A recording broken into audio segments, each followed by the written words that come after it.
¿Alguna vez has estado en una situación en la que alguien intentó borrarte de su propia historia y fracasó estrepitosamente?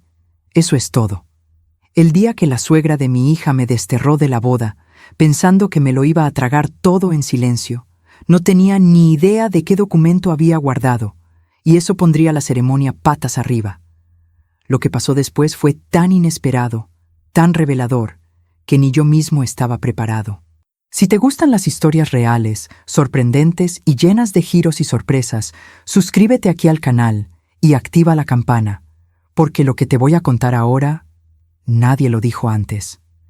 Estaba en casa en una de esas noches silenciosas cuando el sonido del móvil cortó el aire como una fina cuchilla. Cogí el dispositivo pensando que era solo otra notificación del banco, quizá otra advertencia sobre la gran transferencia que había hecho para ayudar en la boda de mi hija. Pero cuando la pantalla se iluminó, su nombre apareció en la parte superior con una claridad que me contuvo la respiración. Abrí el mensaje esperando algo sencillo, quizá un agradecimiento tardío. Sin embargo, lo que leí desmontó mi pecho de una manera que nunca olvidaré. La frase fue corta, casi demasiado educada como para ocultar la crueldad tras la puntuación. Mamá, sé que pagaste todo, pero la suegra piensa que es mejor que no vengas a la boda. Espero que lo entiendas. Lo leí una vez. Lo he leído de nuevo. Intenté reorganizar las palabras en mi cabeza, como si fuera posible convertirlas en algo menos duro. Pero cuanto más leía, más me daba cuenta de que la realidad estaba ahí, desnuda y fría. Me habían desinvitado, eliminado, cancelada de la propia fiesta de mi hija. Me senté al borde de la cama, con el móvil aún encendido en la palma de la mano, intentando entender exactamente dónde había fallado. El silencio de la casa parecía burlarse de mí, como si cada pared repitiera el mensaje que no quería aceptar. Gasté 680,000 pesos creyendo que estaba construyendo un momento feliz para ella. Hice sacrificios que nadie conoce, cortes invisibles que solo una madre hace. Y al final, lo único que recibí fue una petición para fingir que mi amor no tenía lugar allí. Lo más curioso es que, en ese momento, no sentí enfado. Me sentía vacío. Y mientras miraba la pantalla que se desvanecía lentamente, una pregunta empezó a formarse en mi mente, sin una respuesta clara. ¿Por qué alguien a quien he protegido toda mi vida dejaría que otra persona decidiera si merezco estar allí? Esta duda, pequeña y aguda, fue precisamente el momento en que algo dentro de mí empezó a cambiar, aunque no me diera cuenta en ese momento.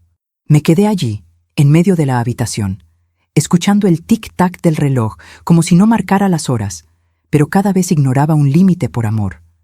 La casa parecía más pequeña, asfixiada por recuerdos que me había permitido acumular. Fotos, regalos, cartas antiguas de mi hija.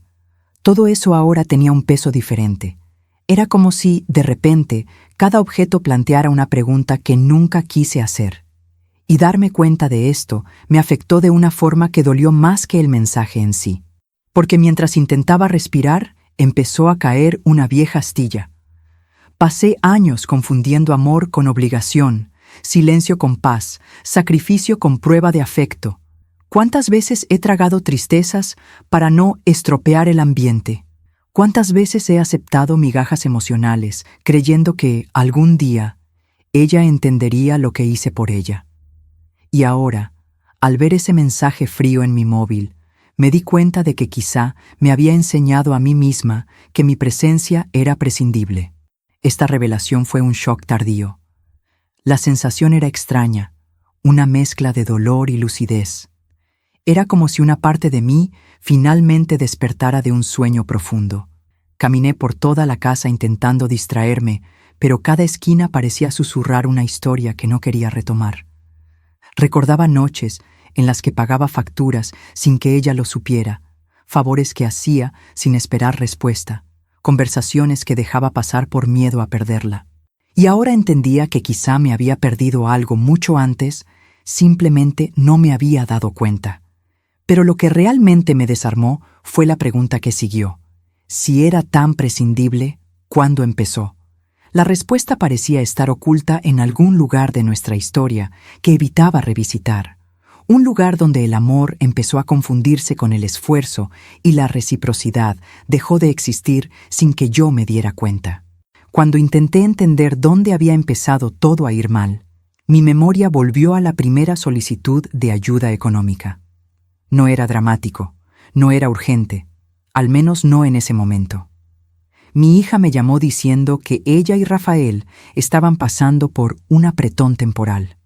Su voz tenía ese temblor que, en su momento, interpreté como vulnerabilidad.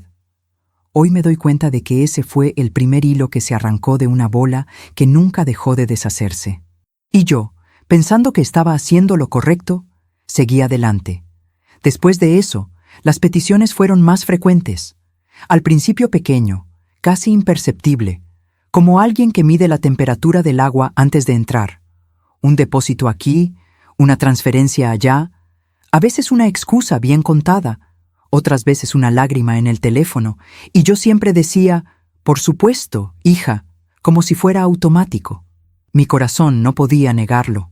Pero con el tiempo me di cuenta de que el apretamiento temporal se convirtió en rutina y la rutina en dependencia. Algo ya iba mal ahí, aunque no quisiera verlo.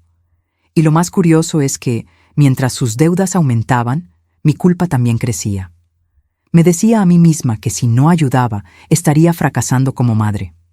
Así que vendí joyas, retrasé mis facturas, hice ajustes silenciosos en mi vida que nadie notó. Dejé de viajar, de cuidarme, de priorizar mis propias necesidades. Todo porque creía que si ayudaba ahora, su futuro sería más ligero. Hoy entiendo que llevaba un peso que nunca fue mío. Pero cada sacrificio que hice, cada vez que renuncié a mi tranquilidad, creó una sombra entre nosotros, una sombra que no reconocí hasta que llegó ese mensaje de boda.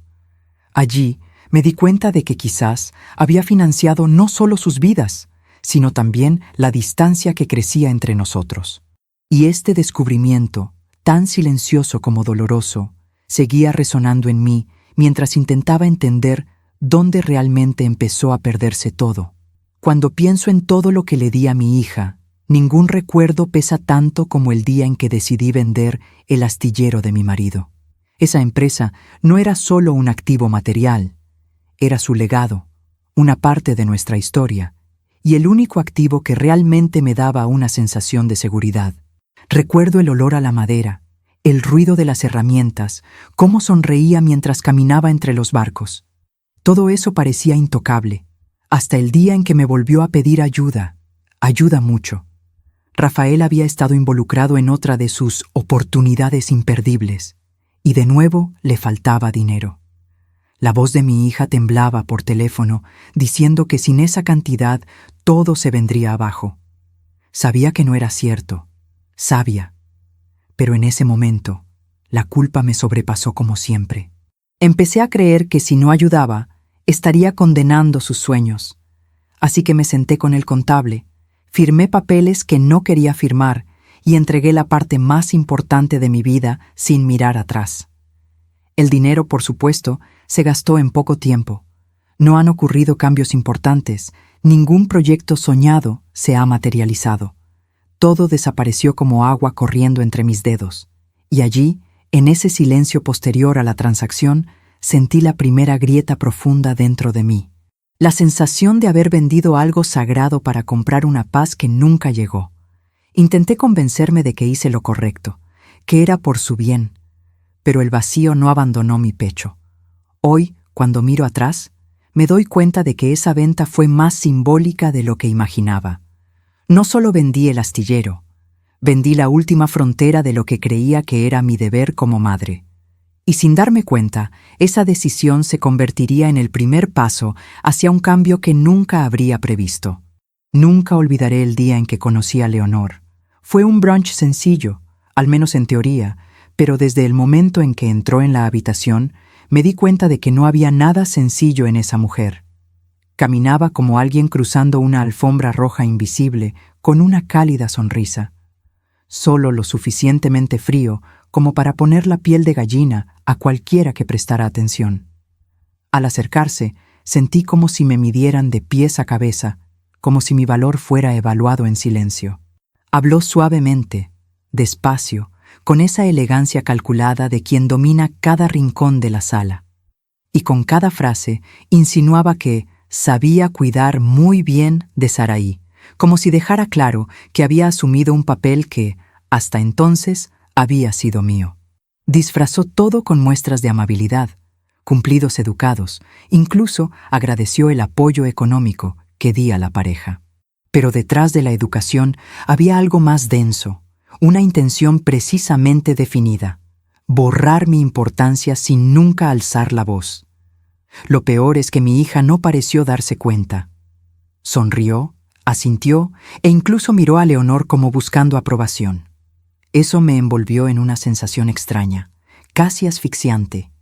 Era como si estuviera presenciando un intercambio silencioso de lugares, y yo era el único que sabía lo que estaba pasando. Cuando Leonor le tomó la mano y dijo: «Ahora tienes dos madres, cariño», sentí como si alguien me hubiera quitado el aire del pecho. Esta frase resonó en mi interior mucho después de la reunión, pero la sutileza más cruel llegó cuando nos despidíamos. Leonor me sujetó el brazo con suavidad, ladeó el rostro y dijo: «Espero que confíes en mí. A veces, las madres necesitan aprender a dar espacio». No era una petición, era una advertencia. Una advertencia que solo entendería del todo el día que me prohibieran la boda. La decisión de crear ese contrato no nació de la desconfianza, sino del agotamiento. Ya había abierto tantas puertas, tantas cuentas, tantos límites, que empecé a sentir que necesitaba algo que me recordara que yo también existía en esa historia. Fue entonces cuando busqué a mi amiga y abogada Rosa. Le conté todo, desde las constantes peticiones hasta la forma en que Leonor se estaba infiltrando en la vida de mi hija. Me escuchó en silencio, con esa mirada que ve mucho más de lo que decimos. Luego puso el contrato sobre la mesa. Era un documento sencillo y directo. Si mi hija y Rafael no pagaban el departamento que yo había ayudado a comprar, la mitad volvería a mí, sin amenazas, sin conflictos, solo una garantía legítima, un ancla por si todo se desmorona. Cuando le enseñé el periódico a mi hija, apenas lo leyó. Sonrió, dijo: «Claro, mamá», y firmó como si firmara un recibo de entrega. Eso me cortó de una forma extraña, no por la firma fácil, sino porque me di cuenta de que realmente creía que nunca tendría que pagar nada. Guardé ese documento con cuidado, no como arma, sino como protección. Era mi recordatorio silencioso de que el amor no debería costarme hasta la última parte de mí. Rosa, antes de guardar las copias, puso su mano en mi hombro y dijo algo que solo tuvo sentido mucho después. A veces, los que más queremos son los que más necesitan límites. No quería creerlo, pero el contrato estaba ahí, presenciando todo lo que intentaba ignorar. Y fue casi irónico darme cuenta de que el día que recibí el mensaje que me prohibía la boda, fue ese mismo papel el que volvió a mi mente. No como venganza, sino como una especie de respuesta inevitable. Años de silencio y sacrificio estaban a punto de converger en algo que ninguno de nosotros imaginaba que sucedería. La noche que recibí ese mensaje, el sueño simplemente no llegó. Caminaba por la casa como alguien que atraviesa un campo de batalla tras la guerra, intentando recoger pedazos de mí mismo que ni siquiera sabía que había perdido. En cada paso, recordaba el dinero invertido, las noches de preocupación, los silencios tragados. Y en el centro de todo, esa frase: «Es mejor que no vengas».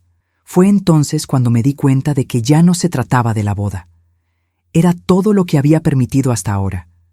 Me senté en la mesa de la cocina, encendí la luz tenue y coloqué el contrato encima, como si tuviera vida propia. Me quedé mirando esas cartas impresas, recordando sin pensar el signo de mi hija. Fue allí donde una extraña calma comenzó a instalarse en mi interior. No era ira, ni deseo de causar escándalo. Era como si, después de años, por fin estuviera viendo la situación sin el filtro del amor ciego. Y esa claridad, que debería haber dolido, trajo una fuerza inesperada. Cogí una maleta pequeña, no porque quisiera huir, sino porque sentía que necesitaba alejarme para respirar. No haría confrontaciones, No pediría explicaciones. No lucharía por un lugar en una ceremonia donde mi presencia fuera tratada como una molestia. Si hubieran decidido que no era apto para la fiesta, habría decidido que no me quedaría para el teatro. Mi partida no sería ruidosa, sería silenciosa, firme y lo suficientemente definitiva como para sentirse cuando llegara el momento. Y en ese amanecer silencioso, entre documentos guardados y maletas medio abiertas, me di cuenta de algo que nunca había considerado. A veces, el mayor grito es el silencio. Y mi silencio en esa boda estaba a punto de hablar mucho más alto que cualquier conversación que pudiera haber tenido. La mañana de la boda, me desperté con una extraña sensación de ligereza, como si mi cuerpo hubiera entendido antes que yo que no pertenecería a ese día. Hice la maleta despacio, imaginando el bullicio al otro lado de la ciudad, maquillaje, risas, fotos ensayadas, esa ilusión de perfección que todos intentan mantener en un día de boda. E incluso cuando estaba lejos, podía visualizar cada detalle, no con tristeza, sino con una lucidez casi dolorosa. Mientras tanto, al otro lado de la fiesta, todo rebosaba ostentación. Mi hija entrando en el salón con esa sonrisa entrenada, Rafael saludando a los invitados con su encanto ensayado y Leonor girando como si hubiera coreografiado cada paso del evento. Era el escenario ideal para ellos, una boda impecable, sin la presencia incómoda que yo representaba. Pero en ese mismo momento, lejos, un mensajero caminaba con un sobre que nunca imaginé que se abriría en ese momento. No estaba allí para verlo, pero luego me contaron cada detalle. El mensajero entró discretamente en el salón, entregó el sobre directamente a Rafael y se marchó tan rápido como llegó. Las cámaras seguían grabando, los invitados seguían hablando y nadie se dio cuenta de que ese simple sobre llevaba la mecha de algo mucho más grande. Rafael abrió el sello con desinterés, pensando que era algún documento del buffet o del fotógrafo, hasta que empezó a leer. Y por primera vez esa noche, su sonrisa tembló. Dentro del sobre había una copia del contrato, el mismo contrato que mi hija firmó sin leerlo, el mismo que garantizaba que la mitad del departamento me pertenecía a mí. Una verdad silenciosa que de repente se volvió imposible de ignorar. Y mientras el grupo seguía intentando parecer perfecto, ese trozo de papel empezó a agrietar el barniz de todo. Cuando el contrato cayó en manos de Rafael, su máscara empezó a agrietarse delante de todos. Decían que estuvo estático unos segundos, como si intentara descifrar algo que no tenía sentido. Entonces su rostro se puso rojo, no de vergüenza, sino de pura desesperación. Fue entonces cuando apartó a mi hija, y la conversación empezó en voz baja, casi en susurros, pero lo bastante intensa como para que los invitados se dieran cuenta de que algo no cuadraba en el guión perfecto. La impecable boda empezó a desmoronarse en la base. Leonor fue la primera en reaccionar. Se acercó con esa sonrisa entrenada, intentando contener la situación como alguien que apaga un fuego con perfume caro.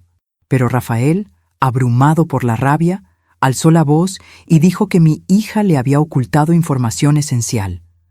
La palabra mentira salió de su boca tan rápido que cortó el aire en la habitación. Y fue allí, en ese segundo, donde los susurros comenzaron a multiplicarse entre las mesas, como chispas extendiéndose en paja seca. Nada podía contenerse. Mi hija intentó explicarse, intentó decir que no sabía lo que estaba firmando, intentó defenderse, pero cada frase suya chocaba contra un muro invisible creado por el orgullo herido de Rafael. Y Leonor, dándose cuenta de que estaba perdiendo el control de la historia, soltó una expresión que nadie había visto antes: pánico. Intentó intervenir, pero cuanto más lo intentaba, más exponía el caos que intentaba ocultar. Lo que se suponía que era un teatro de perfección se convirtió en un espectáculo de ruina emocional. Al final, no hubo baile, no hubo brindis, ni final feliz para las fotos.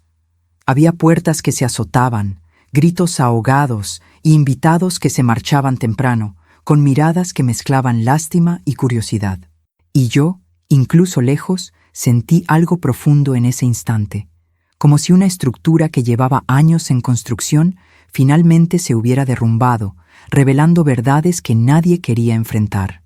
Cuando por fin subí al avión, lo primero que sentí fue un extraño alivio, casi físico, como si el simple hecho de alejarme de ese drama me hubiera quitado un peso que llevaba años cargando sin darme cuenta.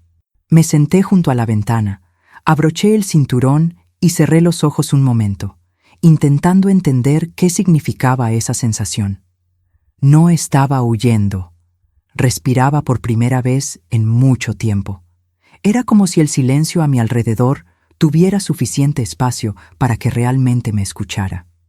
Mientras el avión comenzaba a ascender, las luces de la ciudad bajo mis pies se volvían pequeñas, borrosas, casi irreales. Pensé en la boda ocurriendo sin mí, el caos que probablemente se estaba desatando, las verdades escapando por todos lados, y por primera vez sentí que no tenía que controlar nada de eso. Dejé que las luces quedaran atrás y con ellas la versión de mí que siempre se ponía al final. Era un desapego silencioso pero poderoso. Miré mi reflejo en el cristal y me di cuenta de algo que no había visto en años: serenidad. No la paz perfecta con la que soñamos, sino esa paz que llega después de la tormenta, cuando el viento sigue soplando fuerte, pero ya no asusta.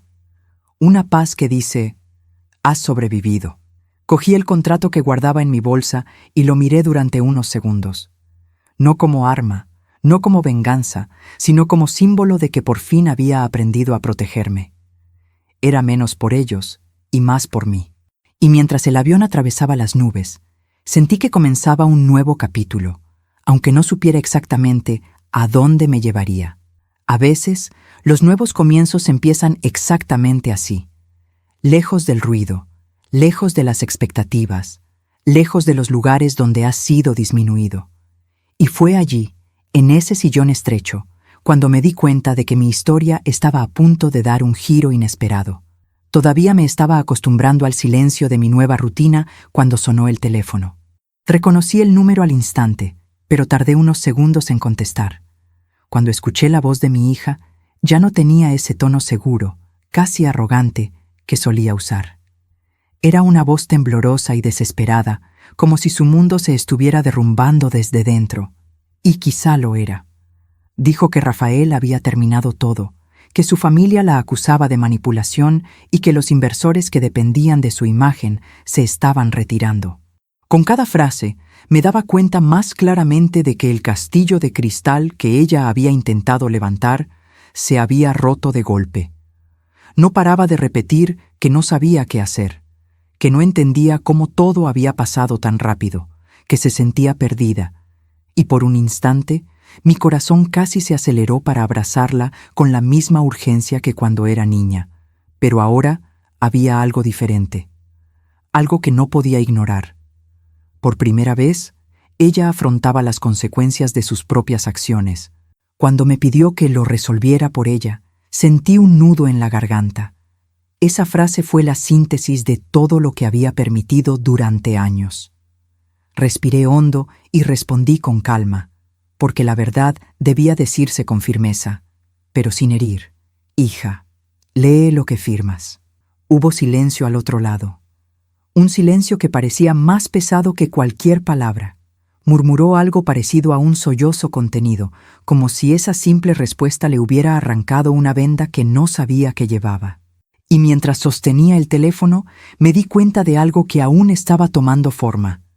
Quizá esta dolorosa caída era el comienzo de algo que necesitaba vivir, no para castigar, sino para despertar. Y por mucho que doliera verla sufrir, sabía que esta conversación era solo el comienzo de un cambio mucho mayor de lo que imaginaba. Se presentó en mi puerta a última hora de la tarde, como nunca habría imaginado ver a mi hija. Pelo despeinado, maquillaje manchado y una expresión que mezclaba miedo y arrepentimiento. No le acertó. Simplemente puso la mano en la puerta, como pidiendo permiso para volver al mundo. Cuando la abrí, se derrumbó en un grito que no fue bonito ni controlado. Era un llanto crudo, de alguien que por fin había afrontado todo lo que había evitado durante demasiado tiempo. Y en ese momento me di cuenta de que su caída había sido más grande de lo que imaginaba. Entró sin decir nada, pero cuando finalmente logró respirar, las palabras empezaron a salir como trozos de una verdad ahogada. Dijo que Leonor la había estado manipulando durante meses, que hacía comentarios sutiles sobre mí, que sembraba dudas y alimentaba inseguridades. Confesó que tenía miedo de desagradar a Rafael, miedo de perder a la familia perfecta que imaginaba construir. Y poco a poco admitió que empezó a creer que yo era un obstáculo, no porque lo fuera, sino porque alguien insistió en que ella lo veía así. Lo más difícil de escuchar fue cuando dijo: «Mamá, me fui porque pensé que no era suficiente para su mundo». Esas palabras dolieron más que cualquier mensaje que hubiera enviado jamás. Pero al mismo tiempo, eran tan sinceros, tan despojados de orgullo, que me di cuenta de que era la primera vez que hablaba sin máscara. Por fin, vio el daño que había permitido. Y eso, aunque duele, fue un comienzo. Mientras hablaba, sentí que había mucho más oculto en ese silencio entre una frase y otra. Algo en la forma en que la habían tratado, algo en el miedo que nunca admitió haberme confesado. Pero sabía que solo se revelaría en el momento adecuado, y que esta confesión por sí sola era un terremoto en el mundo que ella había construido. Cuando terminó de hablar, la casa quedó sumida en un extraño y casi sagrado silencio. La observé allí, sentada en mi sofá como si fuera una versión más joven de mí misma, perdida, intentando parecer fuerte, pero con los hombros hundidos por un peso que nunca debería haber llevado sola. Respiré hondo antes de decir nada. No quería reaccionar con el dolor de una madre herida, sino con la claridad de alguien que entiende que algunas verdades solo aparecen cuando todo se desmorona. Le dije, con calma, que el amor sin respeto se convierte en dependencia, que cuando aceptamos migajas emocionales, el hambre aumenta, pero la dignidad disminuye, y que había pasado años creyendo que sacrificarlo todo por ella era prueba de amor, cuando, en realidad, solo enseñaba que mis límites podían cruzarse sin consecuencias.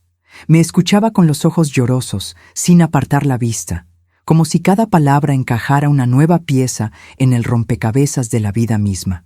Entonces dijo algo que me sorprendió profundamente.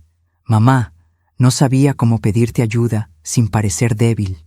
Esa frase me conmovió, porque me di cuenta de que detrás de toda esa fachada que mantenía, había una chica asustada intentando sobrevivir a expectativas que nunca fueron suyas. Y por primera vez, vi una vulnerabilidad real. No esa actuación que usaba para manipular o ocultar, sino la fragilidad genuina que revela quién es realmente la persona. Mientras miraba al suelo, me di cuenta de que ese podría ser el punto de inflexión. No el fin del dolor, sino el comienzo de algo que aún se estaba gestando entre nosotros. No sabía si seríamos iguales después de eso, pero sentía que algo importante, quizá incluso necesario, por fin se estaba apagando. Y este movimiento aún tenía mucho más que revelar. Tras esa intensa conversación, mi hija salió de casa con el rostro aún marcado por las lágrimas, pero con una expresión diferente. Una expresión que parecía ver por fin algo que antes se negaba a ver. Los días siguientes fueron extrañamente tranquilos. Ni llamada, ni mensaje, ni petición de ayuda. Y por primera vez en mucho tiempo, ese silencio no me apretaba el pecho. Al contrario, me dio espacio para entender dónde terminaba y dónde empezaba. Era un silencio que enseñaba. Durante ese tiempo, empecé a reconstruir pequeñas partes de mí que había dejado atrás. Volví a caminar por la mañana, cociné recetas que me encantaban, ordené la casa sin esa sensación constante de pesadez. Y mientras hacía estas cosas sencillas, me di cuenta de que también me estaba preparando para algo más grande, vivir sin cargar con el mundo de nadie sobre mis hombros. Era extraño, liberador e incluso un poco aterrador, como si estuviera reconectando con una versión de mí misma que había desaparecido años atrás. Entonces, en una mañana cualquiera, apareció de nuevo. Solo que esta vez no estaba destrozada, ni desesperada, ni buscaba que yo resolviera nada. Llegó con flores sencillas, nada ostentoso y una tímida petición de hablar. Me di cuenta justo en la puerta de que algo había cambiado. La forma en que sostenía el ramo, la forma en que respiraba antes de hablar, era otra persona. No renovado, pero consciente. Y eso, viniendo de ella, ya era un gran hito. Dijo que había empezado a reconstruir su propia vida, asumiendo responsabilidades que antes me había impuesto. También dijo que ahora entendía la razón del contrato y que ya no me culpaba por haber puesto ese límite. Al oír esto, sentí una luz suave cruzar el espacio entre nosotros, no una reconciliación completa, sino el primer paso real hacia una nueva dinámica. Y sabía que aún quedaba mucho por decir. Cuando la invité a pasar, me di cuenta de que ese momento requería menos palabras y más presencia. Nos sentamos en el portal, en el mismo lugar donde tantas veces había esperado a que volviera cuando era niño. El sol se estaba poniendo, tiñéndolo todo de dorado, como si incluso el día que entendiera había algo delicado que ocurría allí. Parecía nerviosa, jugueteando con las flores que traía, pero había una nueva honestidad en sus gestos, una humildad que nunca había visto antes. Me dijo, en voz baja, que había pasado semanas reflexionando sobre nuestras decisiones, nuestras heridas y, sobre todo, cuánto había permitido que otras personas ocuparan espacios que nunca deberían haber ocupado entre nosotros. Dijo que finalmente entendió que el respeto no se pide, se construye, y que estaba dispuesta a reconstruir el vínculo, aunque llevara tiempo, aunque doliera, aunque fuera necesario desmantelar todo lo que había aprendido en los últimos años. Esta vulnerabilidad inesperada tocó algo muy profundo en mí. Respondí sinceramente. Dije que no quería volver a ser como antes, porque eso también me dolía. Quería algo nuevo, algo más sano, algo que no me pidiera desaparecer para que ella se sintiera aceptada. Le expliqué que todavía había heridas, sí, pero que estaba dispuesta a caminar, siempre que ella también caminara, y por primera vez aceptó sin dudarlo. No hubo promesas exageradas, ni abrazos dramáticos, solo había comprensión, y eso ya era enorme. Mientras el sol se ocultaba, nos quedamos allí, sin prisa, dejando que el tiempo formara parte de la conversación. No fue un final feliz perfecto, ni una reconciliación inmediata. Era un nuevo comienzo, lento, real y posible. Y a medida que la luz se atenuaba, sentí que, a pesar de todo, nuestra historia aún tenía espacio para escribirse de otra manera. ¿Cómo sería este camino? Aún no lo sabía, pero por primera vez en años estaba lista para descubrirlo. Cuando miro atrás y repaso todo lo que pasó, me doy cuenta de que ese documento no era solo una cobertura financiera, fue el primer límite real que puse después de años de cancelarme. Abrió heridas, sí, pero también reveló verdades que necesitaban salir de las sombras. Mi hija se cayó, se perdió, se hizo daño, pero también empezó a verse a sí mismo de una manera que nunca antes había visto. Y en medio de este caos, ambos descubrimos algo inesperado. A veces, el amor solo puede respirar cuando la verdad finalmente sale a la luz. No existe un final perfecto, y mucho menos uno manual para arreglar relaciones rotas. Pero sí existe la posibilidad de empezar de nuevo. Y, por improbable que parezca, a veces esa oportunidad nace precisamente del momento más doloroso. La vida tiene una forma extraña de usar las caídas como detonantes para crecer, y eso es exactamente lo que ocurrió aquí. Y ahora te pregunto, ¿cuántas veces has llevado también pesas que no eran tuyas, creyendo que esto era amor? Piénsalo. Si esta historia te ha tocado de alguna manera, suscríbete al canal, deja tu me gusta y activa las notificaciones para seguir historias más emocionantes como esta. Tu presencia aquí marca toda la diferencia. Gracias por seguirme hasta aquí. Historias como esta no son fáciles de contar, pero cuando compartimos la verdad, siempre hay alguien al otro lado que necesitaba escuchar.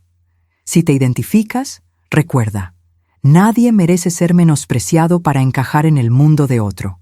Tu voz importa. Tu presencia importa. Si aún no lo has hecho, aprovecha para suscribirte al canal, dejar tu me gusta y activar las notificaciones. Se avecina mucha historia profunda y transformadora. Y quiero que estés conmigo en cada capítulo.